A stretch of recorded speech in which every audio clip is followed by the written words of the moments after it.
তাকওয়ার মাস, আল্লাহ রাব্বুল আলামিনকে যথাযথভাবে ভয় করার মাস। এই মাস আমাদের সামনে সমাগত।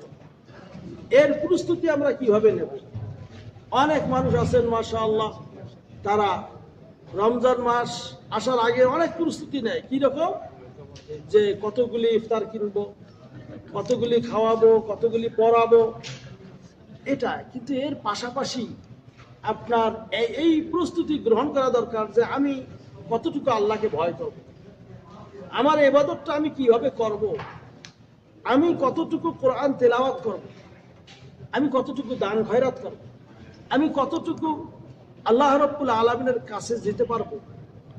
এই পরিকল্পনাটাও সাথে আপনার অবশ্যই করতে হবে। বিশেষ করে দেখবেন যে আমরা আল্লাহ রাব্বুল আলামিনের বাণীর দিকে যদি তাকাই, তাহলে আল্লাহ কি বলেছেন? যে হে ঈমানদারগণ, ইয়া আইয়ুহাল্লাযীনা আমানু, হে ঈমানদারগণ, কুতিবা আলাইকুমুস সিয়াম, তোমাদের উপর সিয়ামকে, রোজাকে ফরজ করা হয়েছে। কামা কুতিবা আলাল্লাযীনা মিন ক্বাবলিকুম, যেমন নাকি তোমাদের আগের লোকদের উপর এই সিয়ামকে ফরজ করা হয়েছে। কেন? লাআল্লাকুম তাত্তাকুন, যাতে করে তোমরা তাকওয়া অর্জন করতে পারো। তাহলে আল্লাহ রাব্বুল আলামিন মূল উদ্দেশ্য কি রাখছেন? তাকওয়া অর্জন করা, আল্লাহ ভীতি অর্জন করা, আল্লাহর ভয় অর্জন করা। তা আমরা যাতে তাকওয়া অর্জন করতে পারি, আল্লাহর ভয় অন্তরে রাখতে পারি। এবং এই ভয় মানে কি? ভয়টা বলতে এই বুঝায়, মনে করেন আপনি একটা কাঁটাযুক্ত রাস্তা দিয়ে হাঁটতেছেন, যেখানেই পা ফেলবেন সেখানে কাঁটা। তাহলে আপনি ওই জায়গায় চলতে গেলে কেমন করে চলবেন ভাই? ভালো করে, সাবধান হয়ে।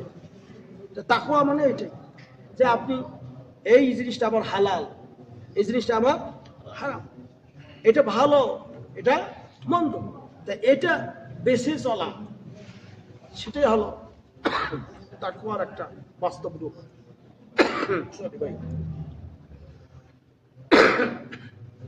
এজন্য করে আল্লাহ রাব্বুল আলামিন বলছেন, ইয়া আইয়ুহাল্লাযীনা আমানু, হে ঈমানদারগণ, কুতিবা আলাইকুমুস সিয়াম, তোমাদের উপর এই সিয়ামকে ফরজ করা হয়েছে।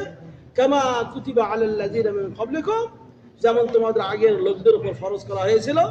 লাআল্লাকুম তাত্তাকুন, যাতে করে তোমরা তাকওয়া অর্জন করতে পারো, যাতে করে আল্লাহ ভীতি অর্জন করতে পারো।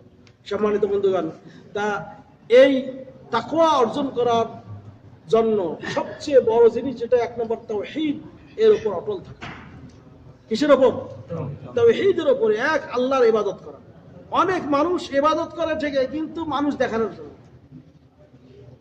যদি এটা হয় তাহলে আপনার তাকওয়া কেটে গেল সেখানে। যেমন হাদিসে এসেছে, মান সাল্লা ইউরাই ফাকাদ আশরাক, ওয়া মান সামা ইউরাই ফাকাদ আশরাক, ওয়া মান তাসাদ্দাকা ইউরাই ফাকাদ আশরাক। যে মানুষ দেখানোর জন্য নামাজ পড়লো, মানুষ দেখানোর জন্য রোজা রাখলো, মানুষ দেখানোর জন্য দান খয়রাত করলো, সে ব্যক্তি শিরক করে। যদি তার মূল টার্গেটই হয় যে আমাকে যেন মানুষ ভালো বলে, তাহলে কিন্তু শেষ। ওর কিন্তু টাকাও খরচ হয়ে গেল, দান করলো, টাকা খরচ হইল না, হইল। কিন্তু যদি ওর মূল টার্গেট হয় যে মানুষ আমাকে ভালো বলবে, তাহলে সব নেই।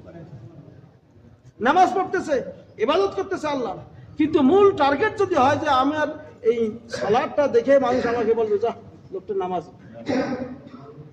এটা যদি মনে করে ভাই, তাহলে শেষ, তাকওয়া শেষ।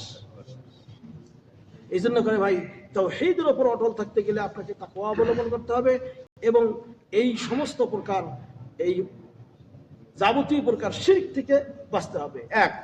দ্বিতীয় নম্বর হলো যে আমরা মাহে মোবারক রমজান মাস, ইবাদতের মাস।